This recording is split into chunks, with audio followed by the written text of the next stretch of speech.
America ने Joe Biden के रूप में अपना 46वां राष्ट्रपति चुन लिया है और उपराष्ट्रपति बन गई हैं कमला हैरिस, जो कि कई मायनों में इतिहास रच रही हैं। पहली महिला उपराष्ट्रपति तो वो है ही, बल्कि पहली अफ्रीकन मूल की महिला उपराष्ट्रपति बन रही हैं और साथ ही भारतीय और खास तौर पर एशियाई मूल की भी पहली महिला उपराष्ट्रपति कमला हैरिस बनने जा रही हैं। लेकिन क्या जो बाइडेन और कमला हैरिस के तमाम पूर्व के बयानों से भारत को सावधान रहने की जरूरत है? हालांकि विदेश मंत्री एस जयशंकर ये पहले ही कह चुके हैं कि डेमोक्रेटिक पार्टी से या फिर रिपब्लिकन पार्टी से कोई भी राष्ट्रपति बने, भारत उनका मेन मुद्दा होने वाला है, भारत अहम पॉइंट होने वाला है। लेकिन पूर्व के बयानों में कमला हैरिस और जो बाइडेन कश्मीर के मुद्दे पर, आर्टिकल 370 के मुद्दे पर और पाकिस्तान के मुद्दे पर क्या कुछ कह चुके हैं, जिससे भारत को सावधान रहने की जरूरत है और अपने आगे की रणनीति को बनाने के लिए इन बयानों के मंतव्य को समझना भी बेहद महत्वपूर्ण है भारत के लिए। और इसीलिए ये वीडियो हम लेकर आए हैं कि आपको वो मुद्दे जान लेने चाहिए जिस पर कमला हैरिस और जो बाइडेन का बयान भारत के स्टैंड से बिल्कुल अलग रहा है। नमस्कार, मैं हूं आपके साथ श्रेया बहुगुणा और आप देख रहे हैं न्यूज़ तक। अमेरिका के राष्ट्रपति जो बाइडेन भारत के दो अहम फैसलों का अब तक विरोध करते रहे हैं, उनकी आलोचना करते रहे हैं। और आपको ये भी बताते चलें कि अगर आप जो बाइडेन की चुनावी कैंपेन की वेबसाइट में जाएंगे तो उसमें उन्होंने मुस्लिम अमेरिकियों के लिए जो एजेंडे तय किए हैं, उस एजेंडे में उन्होंने खुले तौर पर भारत के CAA और NRC यानी कि नागरिकता संशोधन अधिनियम और साथ ही राष्ट्रीय नागरिक रजिस्टर का खुले तौर पर विरोध किया है। उन्होंने ये कहा कि ये भारत की सेक्युलरिज्म की जो परंपरा रही है उससे मेल नहीं खाते हैं।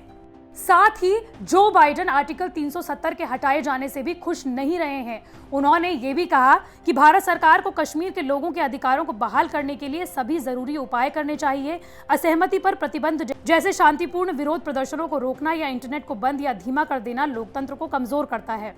साथ ही अमेरिका के राष्ट्रपति जो बाइडेन के बारे में यह भी कहा जाता है कि 50 सालों के उनके पॉलिटिकल करियर में उनके सबके साथ बहुत अच्छे रिलेशनशिप रहे हैं। खाटी डिप्लोमेट आदमी वो कहे जाते हैं, यानी कि आप इसे इस तरीके से समझ सकते हैं कि हर देश के हर नेता के साथ उनके संबंध बहुत प्रगाढ़ रहे हैं। इसका उदाहरण इस बात से समझा जा सकता है कि पाकिस्तान की वो बार बार तरफदारी करते रहे।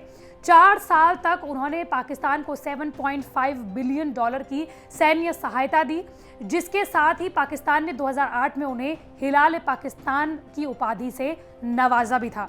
और अब बात करते हैं अमेरिका की उपराष्ट्रपति कमला हैरिस की, जिनका पाकिस्तान ही नहीं बल्कि कश्मीर के मुद्दे पर जो स्टैंड रहा है वो भारत के लिए बेहद चिंताजनक रहा है। कमला हैरिस टफ ह्यूमैनिटेरियन मानी जाती हैं। साथ ही उनके बारे में ये भी कहा जाता है कि जब भी मानवाधिकारों की बात होती है तो कमला हैरिस उसमें बढ़ चढ़ कर हिस्सा लेती हैं। आपको ये बताते चलें कि 2019 में जब भारत सरकार ने आर्टिकल 370 को कश्मीर से हटाया था, उस पर कमला हैरिस ने कड़ा बयान दिया था, उसकी कड़ी आलोचना की थी। और इसे आप इस तरीके से भी समझ सकते हैं कि जैसे ही कमला हैरिस उपराष्ट्रपति के तौर पर चुनी गई तो उमर अब्दुल्ला से लेकर महबूबा मुफ्ती और तमाम वो नेता जो सेपरेटिस्ट रहे हैं और कश्मीर के मुद्दे पर अलग राह पलापते हैं, वो सबसे पहले नजर आए कमला हैरिस को बधाई देने में।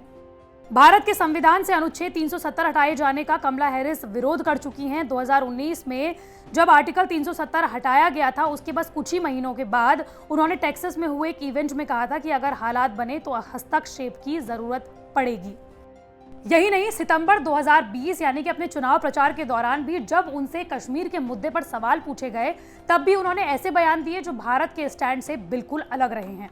कश्मीर के मुद्दे पर कमला हैरिस ये कह चुकी हैं, मैं उन लोगों से कहना चाहती हूं कि वो अकेले बिल्कुल नहीं हैं, हम देख रहे हैं। कमला हैरिस ने कहा था कि अगर अमेरिका किसी तरह से कश्मीर में होने वाली घटनाओं पर असर डाल सकता है तो उसके लिए उनका एक प्रतिनिधि वहां होना चाहिए। हैरिस ने यह भी कहा कि हमारे आदर्शों का हिस्सा है कि हम मानवाधिकार के उल्लंघन का विरोध करते हैं और जरूरत पड़ने पर दखल भी देंगे।